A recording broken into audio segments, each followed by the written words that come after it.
Hi, you don't want your first piece of Sashiko to look like this. But it's a mistake common to 90% of people who are new to Sashiko.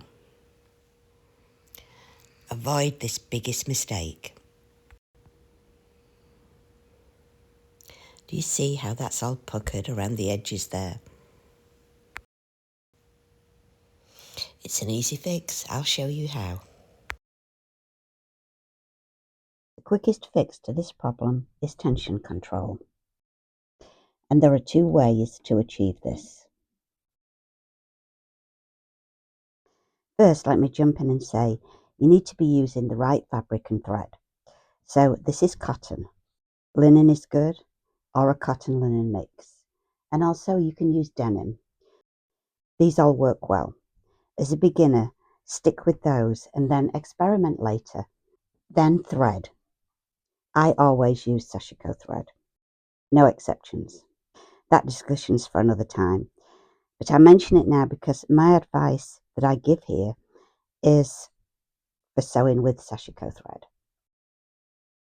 So you've chosen your fabric and your thread carefully and you begin stitching. Load your fabric onto your needle. You can put a lot on if it's a straight line. If it's a curved line, probably a few less stitches would be better.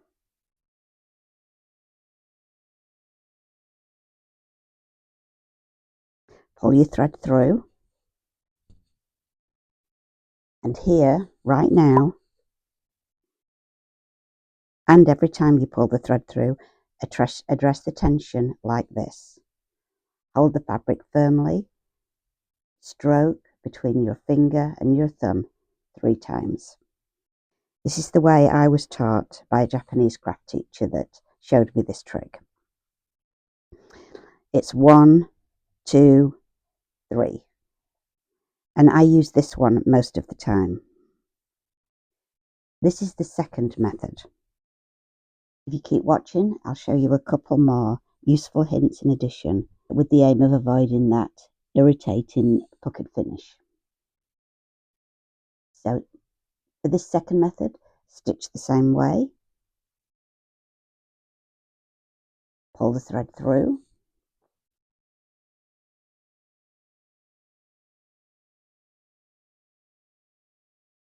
Hold your fabric at either ends of the stitches that you've just done and just give it a gentle tug. As well as keeping your work nice and flat, when you do these tension controls, you can also see a subtle difference in the stitches. They'll alter the thread slightly. It's a little bit like a little swelling of a grain of rice. So if I pull that through, that's before I do the control. And then if I do the control, do you see the difference there? It is subtle. Let me do a few more stitches and I won't do the control and maybe you'll be able to tell better. In fact, I'll sew right beside them for a comparison. And as I say, this is subtle. But when you're doing a whole piece with a lot of Sashiko on it, it really makes it pop.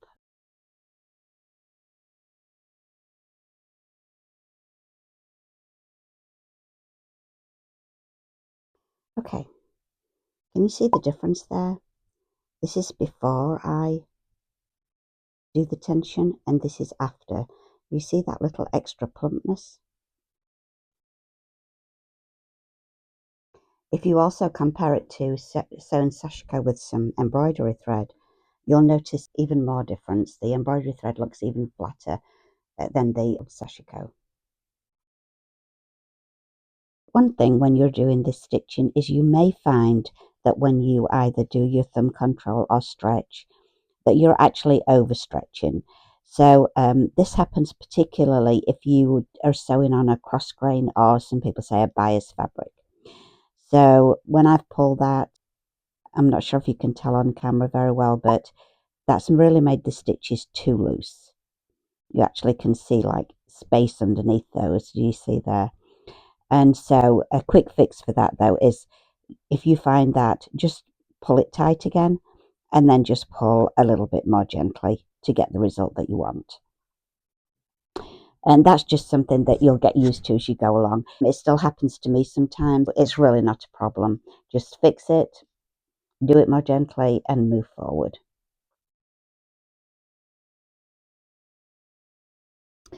Now, I told you that I would have a couple more hints that help avoid puckering.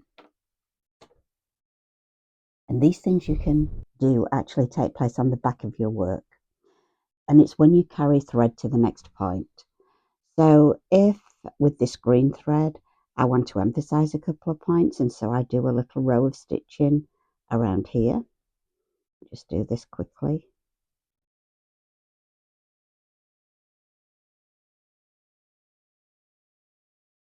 And perhaps the next place I want to emphasize is this point here. So I'm going to carry the thread beneath my work.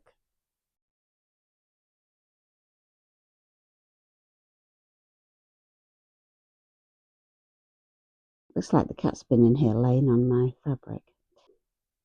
So, and I'm going to put my needle in up here to do a few stitches around this edge of this flower.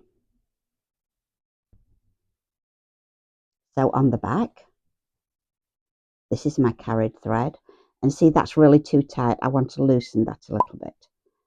So it's just got that little kind of looping effect there. And all of that also helps with your tension and making your work not look puckered at the end. And then I'm just going to carry on sewing along here around this edge where I want to do the extra stitching.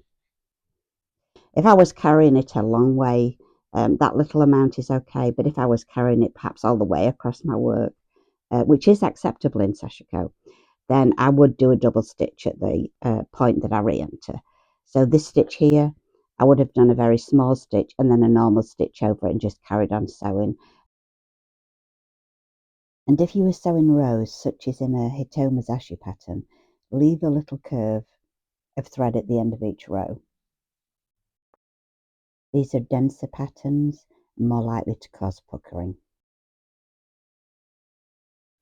These are my lines, and do you see that every time I come to the end, this is where I turn, and that's just a loose piece. And I'm just carrying my thread there from one row to the next, but if I don't do that in every single row, then there's a chance of that tension being off and of it puckering up. Ow. I actually just stuck